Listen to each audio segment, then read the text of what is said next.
महिला जिलाध्यक्ष कांग्रेस कमेटी भरा व पूर्व महिला जिलाध्यक्ष जिला महासभा समिति भरा उनसे आग्रह करूँगा कि वो अपने सुझाव रखे। और एक विशेष निवेदन भी करूँगा कि अगर मुख्य पदाधिकारी समय पर नहीं आएंगे तो नॉर्मल वो सदस्य पदाधिकारी कहाँ से समय पाएंगे, ये मेरा ऑब्जेक्शन भी है साहब। महिला जिलाध्यक्ष जी, ये बात सही है, सही है।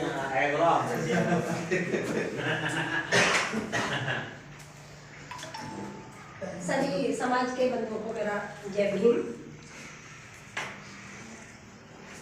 कि अच्छा लगता है कि सभी एक साथ हो, लेकिन इसका हमारा अगर हम बेरा समाज भी शामिल होते हैं तो हमारा अलग से एक बैनर होना चाहिए।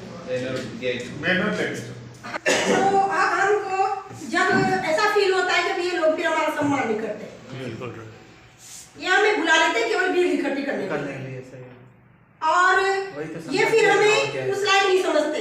ये मेरे को अच्छी तरह याद है, हमारे मस्ताना जी काम करते हैं तो हमारा काम करने का मतलब ये नहीं है कि हम समाज को तोड़ रहे हैं, हमें समाज को जोड़ने का ही काम करना चाहिए। और हम समाज को ही जोड़ रहे हैं और ज्यादातर हम समाज के लोगों के लिए, गरीब बच्चों के लिए, लोगों के लिए ही काम करते हैं, ही काम करते हैं और हमें सबको ही करना चाहिए।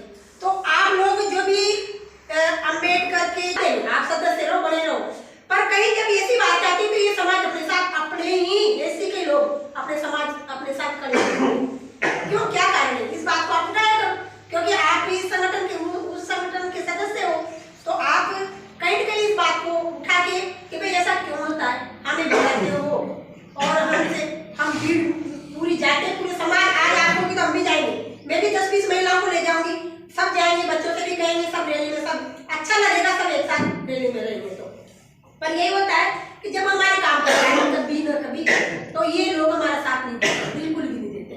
तो ऐसा नहीं होना कि आप लोग इनसे कहा करो कि कहीं भी जरूरत पड़े तो फिर सब एक साथ हो, जैसे हम आपको साथ देते हैं आप भी हमारा साथ दो, ये चीज होना चाहिए। दूसरी बात मैं कहूँगी कि जैसे कार्यक्रम का कह रहे हैं, ये कार्यक्रम में भाई मनाते हैं, गाँव के लोग भी कहते हैं कि इस बार हम आ जाते हैं और साल में 2 बार कार्यक्रम होता है तो आ जाते हैं, ठीक है।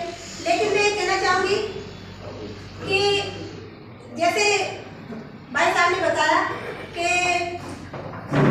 ये जो कार्यक्रम जैसे जिस तरीके से रहे, बाबा साहब के नाम से भजन रहे तो, और भी बाबा साहब की विचारधारा की बातें हो, और ऐसे कार्यक्रम अगर होंगे ना तो सब पे, बच्चों पे, बड़ों पे, महिलाओं पे बहुत फर्क पड़ेगा।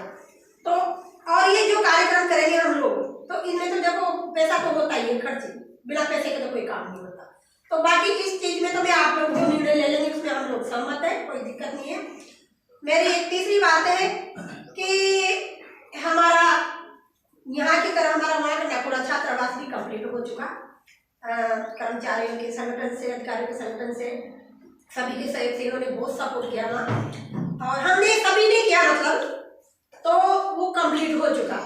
मेरी तो पर्सनली ये सोच है कि थोड़ा बहुत हम 14 अप्रैल को चाहे दीप प्रज्वलित करें, पर थोड़ा बहुत वहाँ भी होना चाहिए, उस छात्रावास में भी होना चाहिए, चाहे हम दीप ही प्रज्वलित करें शाम को, पर ऐसा होना चाहिए क्योंकि वो कंप्लीट हो चुका, और फिर अभी नहीं होगा तो फिर कब होगा। तो मेरी तो ये विचारधारा है, बाकी आप जो डिसीजन लोगे वो मेरे लिए सर्वोपरि है। बाकी वो वहाँ का दीप प्रज्वलित कार्यक्रम तो होना ही चाहिए। अब यहाँ आप कैसे मैनेज करते हो, यहाँ क्या कार्यक्रम रखते हो और वहाँ क्या कार्यक्रम रखते हो। हमारी भावना ये है कि हम सब एक हैं, सब समाज से निकले हुए लोग हैं हम, और हम सब एक हैं। हमारे मन में किसी के भी ये नहीं आनी चाहिए कि ये छात्रावास ये है, वो छात्रावास वो है, ऐसा कुछ नहीं है। समाज के कर्मचारी अधिकारी भी अपने भाई है और हमें उनका सपोर्ट करना चाहिए, और वो भी हमारा सपोर्ट वक्त वक्त पे करते हैं। तो हम सबको ही चाहिए कि यहाँ ऐसा कार्यक्रम निश्चित करें कि ये कार्यक्रम भी हो जाए और हमारा वहाँ का दीप प्रज्वलित कार्यक्रम भी हो जाए। तो दोनों में वो भी समाज, आपकी सहमति में मेरी सहमति है। इसी के साथ जय हिंद, जय भारत। जो दलित समाज तो सर्व संगठन है, तो उनके पदाधिकारियों से ये बात कर ली जाए कि भाई यहाँ पर समानता बिल्कुल पारदर्शिता से हो। उन पदाधिकारी से बात कर लें आप लोग, और कि भाई ये सब नहीं होना चाहिए।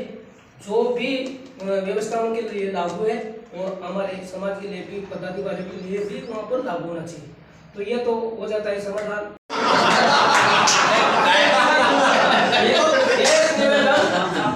बोल अध्यक्ष जय भीम, जय भीम, नमो बुद्धाय। नमो बुद्धाय।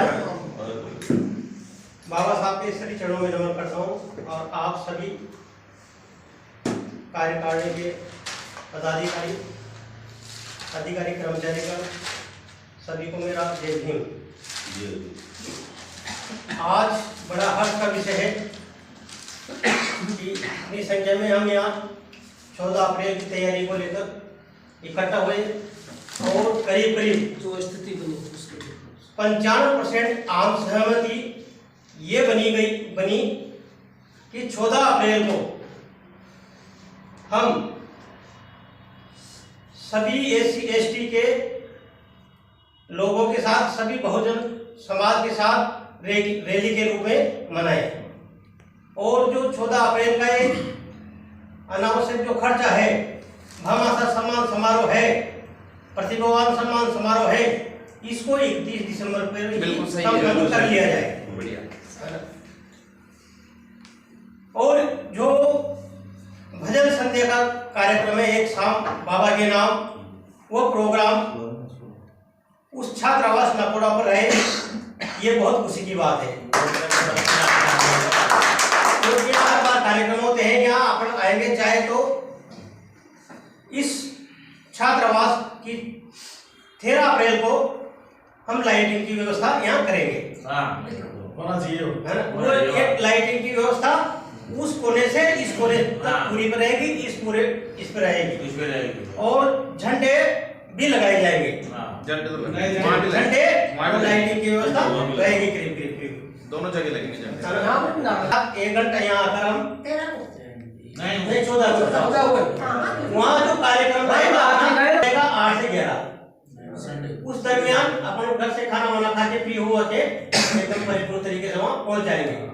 पहले दीपदान और फिर भजन संध्या का कार्यक्रम, उसमें भी अपना कम से कम खर्चा होगा, जैसे एक लग जाएगी और वो एक नेट भी जाएगी और बाकी व्यवस्था बाबी जी के पास है साथ सामान। तो उनकी सोच एक सकारात्मक है इसके प्रति। तो उन लोगों को जिन्होंने ये कदम उठाया है, पहले हम उनको भी 31 दिसंबर पर सम्मानित करेंगे। जैसे कराड़े में हमारे जय जी ने ये ओसमी करके ये वाटर कूलर भेंट किया है पिछले साल।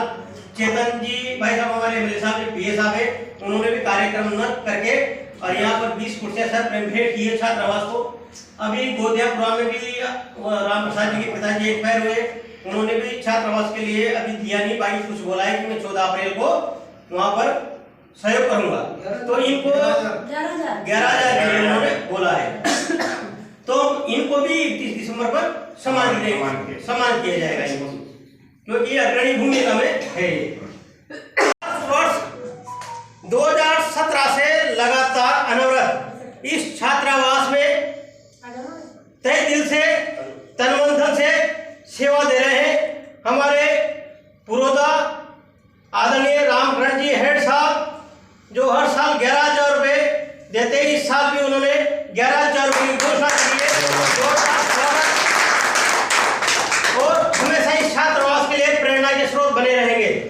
रिटायर्ड आदमी में केवल एक ही है व्यक्ति, बाकी गरबतलाल जी नजर आ रहे।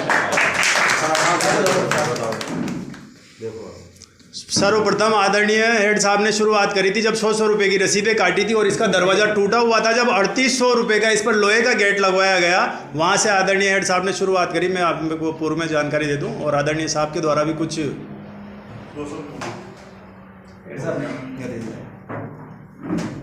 चलो एक बार फिर दोबारा जोरदार तालियों से स्वागत।